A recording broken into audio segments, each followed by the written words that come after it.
بسم اللہ الرحمن الرحیم۔ حضرت عیسیٰ علیہ السلام کا معجزہ بیان کیا جاتا ہے کہ بنی اسرائیل میں ایک شخص تھا جس کی بیوی نہایت حسین تھی، جس پر وہ اسرائیلی جاں نثار کرتا تھا۔ چنانچہ جب اس عورت کا انتقال ہو گیا تو اس اسرائیلی کو بڑا دکھ ہوا اور ایک مدت تک وہ عورت کی قبر پر بیٹھا روتا رہا۔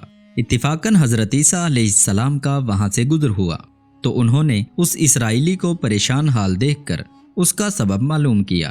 جب اسرائیلی نے اپنا واقعہ بیان کیا تو حضرت عیسیٰ علیہ السلام نے دریافت فرمایا، کیا تو چاہتا ہے کہ میں اس کو تیرے لیے زندہ کر دوں؟ اس نے عرض کی کہ ہاں حضور، میں یہی چاہتا ہوں۔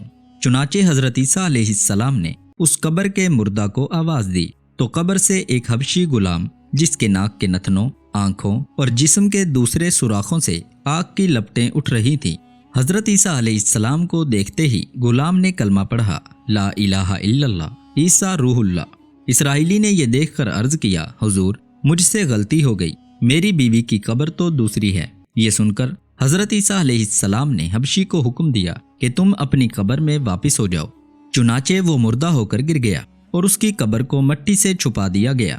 پھر حضرت عیسیٰ علیہ السلام نے اس قبر کی جانب توجہ فرمائی اور حکم دیا، اے صاحب قبر، اللہ کے حکم سے زندہ ہو جا۔ چنانچہ قبر پھٹی اور اس سے ایک عورت سر سے گرد جھاڑتی ہوئی باہر آ گئی، جس کو دیکھ کر اسرائیلی بولا کہ یا روح اللہ، یہ میری بیوی ہے۔ اور حضرت عیسیٰ علیہ السلام کے حکم سے وہ اسرائیلی اپنی بیوی کو ہمراہ لے کر واپس ہونے لگا، مگر عرصہ سے جاگا ہوا تھا، اس لیے اس پر نیند کا غلبہ ہو گیا۔ اور اس نے بیوی سے کہا کہ تیری قبر پر یہ گریہ زاری اور بیداری نے مجھے ہلاک کر دیا ہے، اس لیے میں چاہتا ہوں کہ کچھ دیر آرام کر لوں۔ بیوی کہنے لگی کہ ہاں، آپ آرام کر لیں۔ چنانچہ وہ اسرائیلی بیوی کے زانوں پر سر رکھ کر سو گیا۔ اتنے میں ایک گھوڑے پر سوار ایک شہزادے کا وہاں سے گزر ہوا، جو اپنے زمانے کا یکتا حسین تھا، جس کو دیکھ کر شہزادی از خود فریختہ ہو گئی اور اس کا دل قابو میں نہ رہا۔ اس نے شوہر کا سر زانوں سے نیچے رکھا اور غلبہ عشق سے مجبور ہو کر شہزادے کے سامنے جا کھڑی ہوئی۔ ادھر جیسے ہی شہزادے کی نظر اس پر پڑی، وہ بھی اس کو دیکھ کر اس پر فریختہ ہو گیا اور عورت کی خواہش پر اس کو اپنے گھوڑے پر بیٹھا کر لے گیا۔ چنانچہ اس کے شوہر نے بیدار ہو کر جب اپنی بیوی کو نہ پایا تو نہایت پریشان ہوا اور اس کے ملنے کی تدبیریں سوچنے لگا۔ چنانچہ سوچتے سوچتے آخر اس کے نشانے قدم پر چل کر اپنی بیوی کو تلاش کر لیا، جو شہزادے کے پاس پہنچ چکی تھی۔ اس کو دیکھ کر اسرائیلی نے شہزادے سے عرض کیا کہ یہ میری بیوی ہے، آپ اس کو چھوڑ دیجئے۔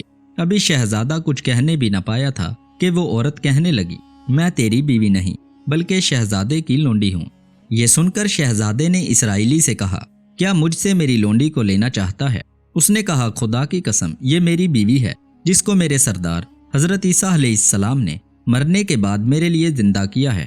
ابھی یہ گفتگو ہو رہی تھی کہ اتفاقاً حضرت عیسیٰ علیہ السلام بھی وہاں تشریف لے آئے، جن کو دیکھ کر اسرائیلی کہنے لگا، یا روح اللہ، کیا یہ میری وہ بیوی نہیں ہے جس کو آپ نے میرے لیے زندہ کیا ہے؟ حضرت عیسیٰ علیہ السلام نے فرمایا، ہاں، یہ وہی ہے۔ یہ سن کر عورت کہنے لگی، یا روح اللہ، یہ شخص جھوٹ بولتا ہے، میں تو اس شہزادے کی لونڈی ہوں۔ حضرت عیسیٰ علیہ السلام نے فرمایا، کیا تو وہ عورت نہیں جس کو میں نے اللہ کے حکم سے زندہ کیا ہے؟ عورت نے کہا، یا روح اللہ، بخدا میں وہ نہیں ہوں۔ اس کے بعد حضرت عیسیٰ علیہ السلام نے فرمایا، جو جان خدا کے حکم سے میں نے تجھے دی ہے اس کو واپس کر دے۔ یہ سنتے ہی عورت پھر مردہ ہو کر گر پڑی اور حضرت عیسیٰ علیہ السلام فرمانے لگے، جو شخص ایسے آدمی کو دیکھنا چاہے جو کافر مرا تھا اور زندہ ہو کر ایمان لایا، تو وہ حبشی غلام کو دیکھ لے جو ایمان کی حالت میں مرا ہے، اور جو کوئی شخص ایسے شخص کو دیکھنا چاہے جو مومن مرا تھا، پھر اللہ نے اس کو زندہ کیا اور وہ کافر ہو کر حالت کفر میں مر گیا، تو وہ اس عورت کو دیکھ لے۔ اس واقعہ کو دیکھ کر اسرائیلی نے قسم کھائی کہ اب نکاح نہیں کروں گا، اور میدانوں کی طرف نکل گیا، جہاں اللہ کی عبادت میں مصروف رہ کر اسے موت آ گئی۔